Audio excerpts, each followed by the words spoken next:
Volume 3, Chapter 15 of Emma by Jane Austen. Into the public domain. This letter must make its way to Emma's feelings. She was obliged, in spite of her previous determination to the contrary, to do it all the justice that Mrs. Weston foretold. As soon as she came to her own name, it was irresistible. Every line relating to herself was interesting, and almost every line agreeable; and when this charm ceased, the subject could still maintain itself, by the natural return of her former regard for the writer, and the very strong attraction which any picture of love must have for her at that moment. She never stopped till she had gone through the whole, and though it was impossible not to feel that he had been wrong, yet he had been less wrong than she had supposed, and he had suffered, and was very sorry, and he was so grateful to Mrs. Weston, and so much in love with Miss Fairfax, and she was so happy herself, that there was no being severe, and could he have entered the room, she must have shaken hands with him as heartily as ever. She thought so well of the letter, that when Mr. Knightley came again, she desired him to read it. She was sure of Mrs. Weston's wishing it to be communicated, especially to one who, like Mr. Knightley, had seen so much to blame in his conduct. "I shall be very glad to look it over," said he, "but it seems long. I will take it home with me at night." But that would not do. Mr. Weston was to call in the evening, and she must return it by him. "I would rather be talking to you," he replied, "but as it seems a matter of justice, it shall be done." He began, stopping, however, almost directly to say, "Had I been offered the sight of one of this gentleman's letters to his mother-in-law a few months ago, Emma, it would not have been taken with such indifference." He proceeded a little farther, reading to himself, and then, with a smile, observed, a fine complimentary opening, but it is his way. One man's style must not be the rule of another's. We will not be severe. It will be natural for me," he added shortly afterwards, "to speak my opinion aloud as I read. By doing it I shall feel that I am near you. It will not be so great a loss of time, but if you dislike it—" "Not at all. I should wish it." Mr. Knightley returned to his reading with greater alacrity. "He trifles here," said he, "as to the temptation.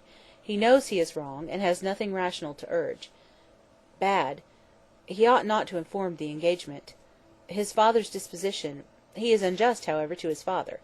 Mr. Weston's sanguine temper was a blessing on all his upright and honourable exertions, but Mr. Weston earned every present comfort before he endeavoured to gain it.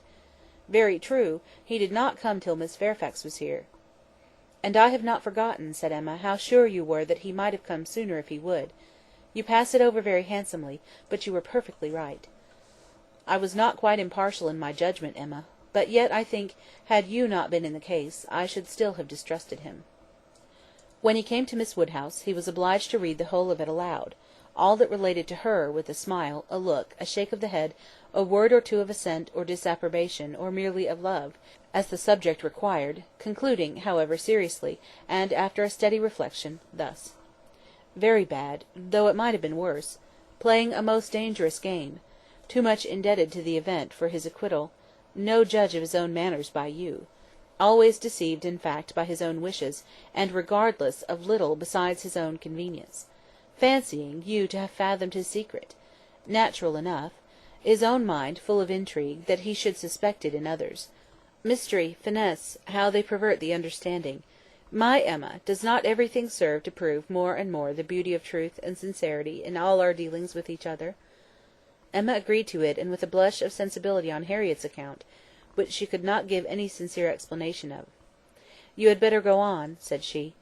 He did so, but very soon stopped again to say, "The pianoforte! Ah! that was the act of a very, very young man; one too young to consider whether the inconvenience of it might not very much exceed the pleasure. A boyish scheme, indeed! I cannot comprehend a man's wishing to give a woman any proof of affection which he knows she would rather dispense with, and he did know that she would have prevented the instrument's coming if she could." After this he made some progress without any pause. Frank Churchill's confession of having behaved shamefully was the first thing to call for more than a word in passing. "I perfectly agree with you, sir," was then his remark. "You did behave very shamefully. You never wrote a truer line." And having gone through what immediately followed of the basis of their disagreement, and his persisting to act in direct opposition to Jane Fairfax's sense of right, he made a fuller pause to say, "This is very bad." He had induced her to place herself, for his sake, in a situation of extreme difficulty and uneasiness, and it should have been his first object to prevent her from suffering unnecessarily. She must have had much more to contend with in carrying on the correspondence than he could. He should have respected even unreasonable scruples, had there been such, but hers were all reasonable.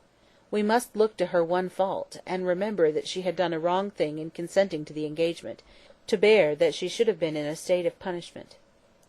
Emma knew that he was now getting to the Box Hill party, and grew uncomfortable. Her own behaviour had been so very improper.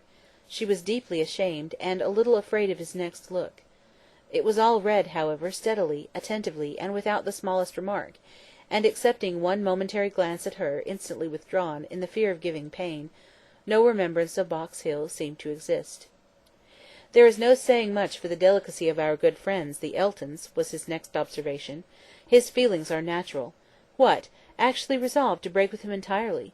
She felt the engagement to be a source of repentance and misery to both. She dissolved it. What a view this gives of her sense of his behaviour! Well, he must be a most extraordinary— Nay, nay, read on. You will find how very much he suffers." "I hope he does," replied Mr. Knightley coolly, and resuming the letter. "Smallridge, what does this mean? What is all this?" She had engaged to go as governess to Mrs. Smallridge's children, a dear friend of Mrs. Elton's, a neighbour of Maple Grove; and, by the by, I wonder how Mrs. Elton bears the disappointment.